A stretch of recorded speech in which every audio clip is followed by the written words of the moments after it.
next speaker is Miss Amani, who will be giving a talk titled The Impact of Neuromarketing Advertising on Children, Intended and Unintended Effects. Miss Amani, please take the floor. Assalamu alaikum. I would like to express my great gratitude for being here amongst you all. I'm truly humbled by this experience. My name is AMANI Al Abbas, as Ms. Huda presented me. I'm a bit tall, I need this, okay.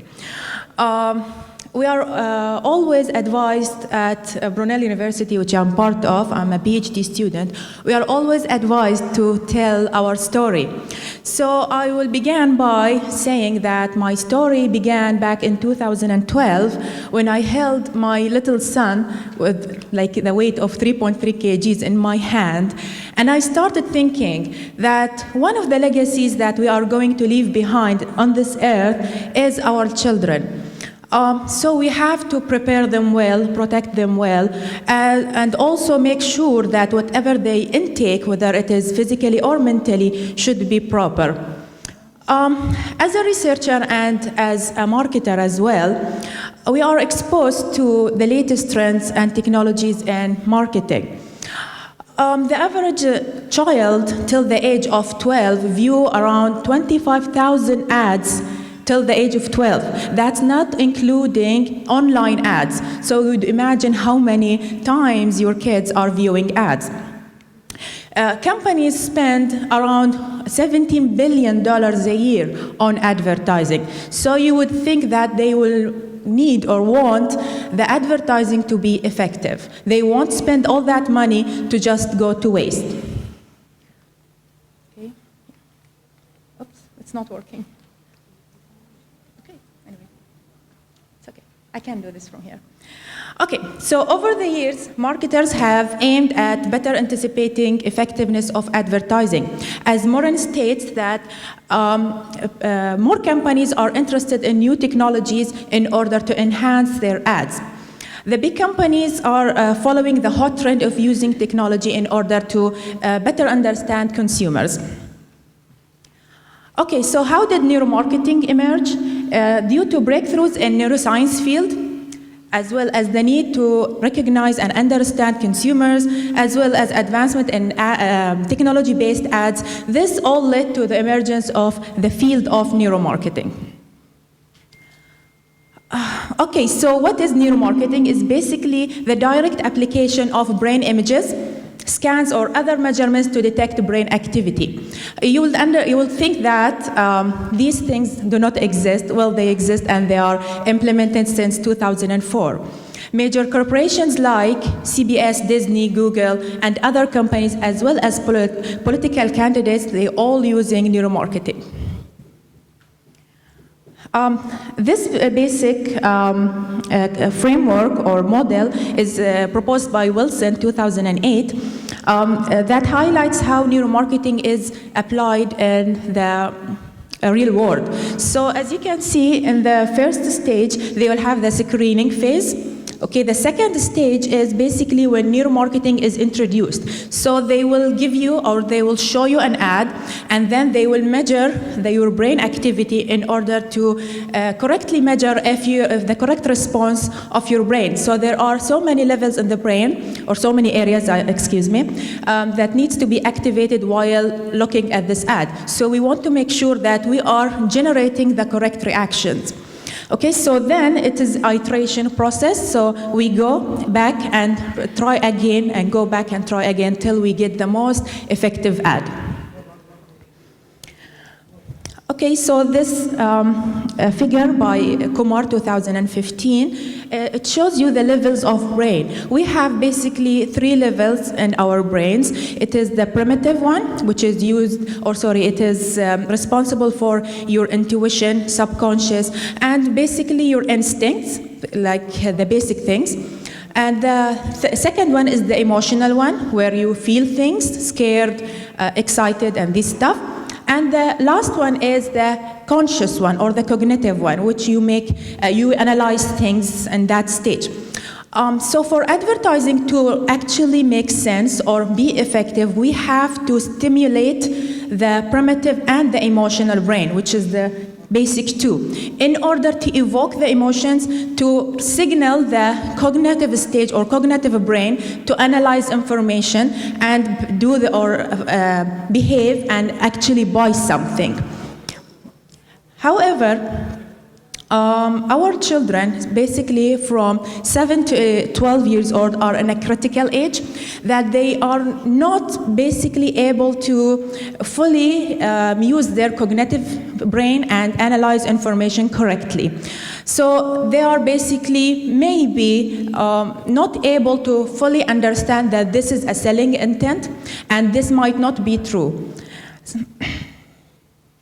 So according to that, there are some classification for the effects of marketing, or basically the advertising. We have the empowered child paradigm and the vulnerable child paradigm. For the empowered child paradigm, it means your children do have the cognitive skills to analyze advertising. It means that they can understand and analyze that this is a selling intent, this is an advertisement. Okay, I like it, I like the product, and I'm able to assess that if I need the product or not, and then I'll decide if I want it.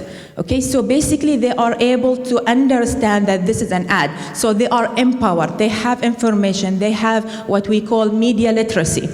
But what if your children falls in the vulnerable child paradigm? Then you will have the unintended effects, which is the byproduct of marketing or the advertising. Then we have materialism. Materialism, basically it means that children will base their happiness on materialistic items, like having things, having expensive products.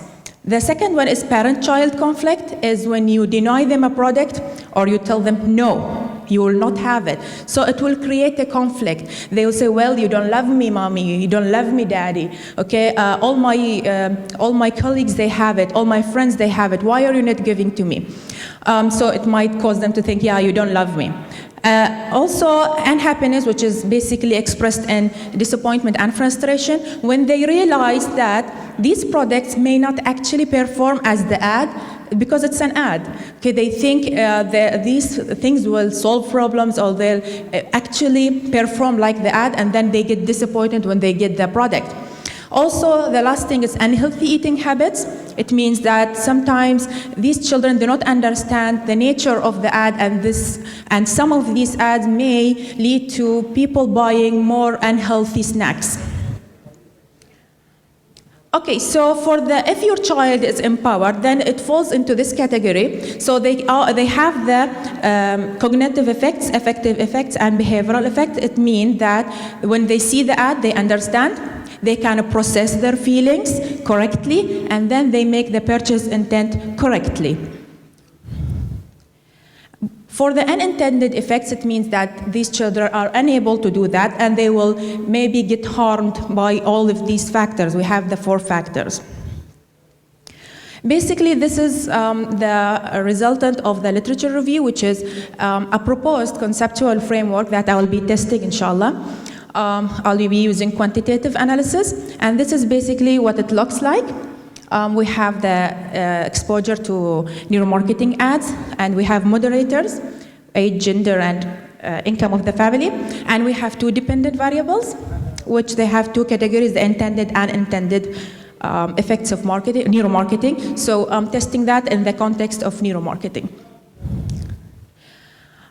For the conclusion, children are the most impressionable sector in our society. So by performing this test, I hope I can come to a conclusion whether our children fall in the empowered child paradigm or the vulnerable child paradigm, and if any, how can we use it? If they are empowered, actually, how can we use that to deliver more of better lifestyle, or for example, more of social responsibility concept. But if they fall in the vulnerable paradigm, then we have to combat that by increasing their media literacy and make them really aware and understand that these are ads. They are not true, not always going to be truthful.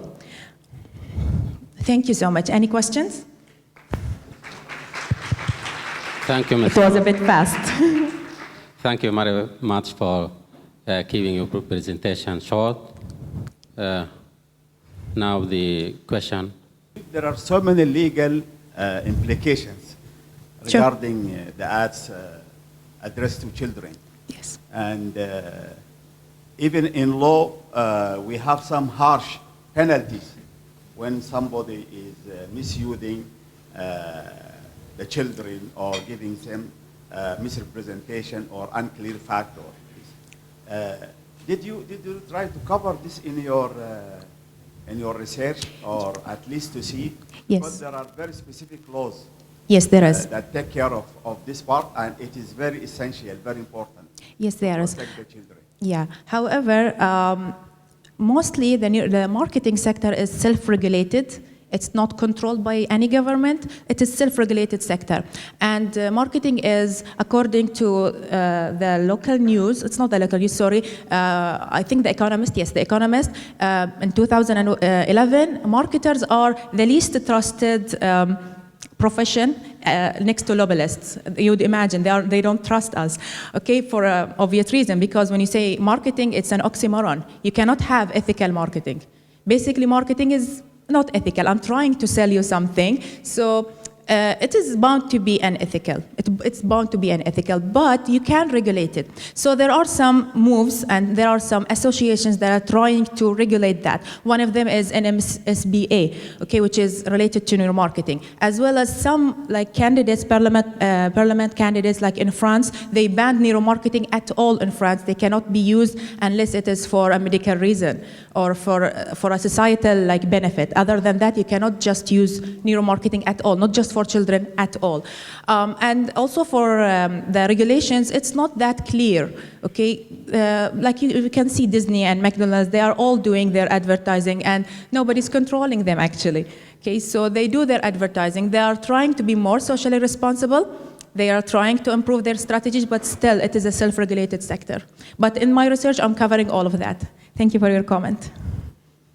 Thank you. Thank you. A very dynamic presentation. This reminds me of something that used to be called subliminal advertising, which I think 20 years ago was made totally illegal. Yes. In most countries. Yes. And I would have expected, in part of your, certainly one of your research questions should we be doing this at all? Sorry? Should we be doing this at all? Yes. Because personally, I have no faith at all that private sector companies will follow any legal restrictions. If they are able to do this, they will do it. And I think that's where the big risk lies. Yeah, I'd just like to know what you think about that. Well, what you said is part of the hypodermic needle theory, which means like a magic bullet. It's like a magic bullet. It means that subliminally will lure you and alter your perception and control your thoughts. Well, that theory is obsolete as per the research. But however, now with the breakthroughs in neuroscience, they are actually trying to find the buy button, and looking at the latest literature, they are really close. I know that you would say that this shouldn't be there and shouldn't be used, but actually they are using it, and many big corporations, they are bragging that they are using it actually. Yeah, one of them is Google, Disney, also the major corporations like Yahoo, they are all using it and they are proud of it, and they give testimonials on these websites. They are saying that we are using it. And one thing that you might get even more concerned, that one of the winning advertising that is done by neuromarketing, enhanced by neuromarketing in 2009, it won the best advertising in the Super Bowl. It was for the movie Up, which is for children. It's by Pixar, which is owned by Disney, and it can show you how powerful that ad was because of neuromarketing. So actually it was ranked the best. So yeah, it has been done, it's been doing, but I'm trying in this at least research, if I prove that actually there is a byproduct of marketing, that it's not good, maybe it will spark a change in the political side or even the social side, that they can do something to restrict that or maybe enforce the code of ethics. Thank you. congratulations on this further progress. I remember when you were gladly talking about this distinguishing between intended and the non-intended variables or effects of neuromarketing. So can you explain which one is more, or you would feel more towards a contribution of your PhD, and which one is less because it's already known or there? Can you? Well, in my area, for this model, it hasn't been tested in neuromarketing at all. So I'm being honest, I really don't know the result yet. I don't want to speculate yet because it's a new area and it's a new settings. I hope that our children are empowered, but if not, then we have to do something about it. If they are actually falling in the vulnerable side, then we have to maybe impose or propose something to combat that, which is media literacy, increase the media literacy for them. It means introduce some courses or introduce like some seminars for children at school to tell them that this is an ad, to make them understand that they are ads. So whatever the results are, we are inshallah going to do something about it. Contribution will be there regarding whether it is intended or unintended. So you mean the child being found out to be empowered or non-empowered, is it related to any of the intended, non-intended? Yes. If they are, if the intended factors, like I will find that they have more impact, that the child is empowered. If the unintended has more impact, then the child is vulnerable. Yeah. Going to have only one question. Only one question over there. Yeah. I think the real war is the war of data generated by our kids, not only ads. Because you have data that feeds those companies with their tools of data analysis, and they will target better way our kids. The data generated by our kids, this is the real problem. Mm-hmm. It's not, you didn't depict this in your presentation, and the model you presented, it was 2008, 10 years ago. So I think now we are using clouds daily basis, and the speed and the power of cloud is really exponential. It's not even linear. So you have to take into account this into your research and tell us exactly what is the real model you have to adopt nowadays for our nowadays. I think now. The one that I presented in the beginning. It's 2008. It's too old. 2008, yeah. It's just how neuromarketing works. It's not my model. It's proposed by Wilson, 2008. Yeah. Is there any other models available now? No, not really. No. Not really. Not really. Thank you. Thank you very much. Thank you, everybody.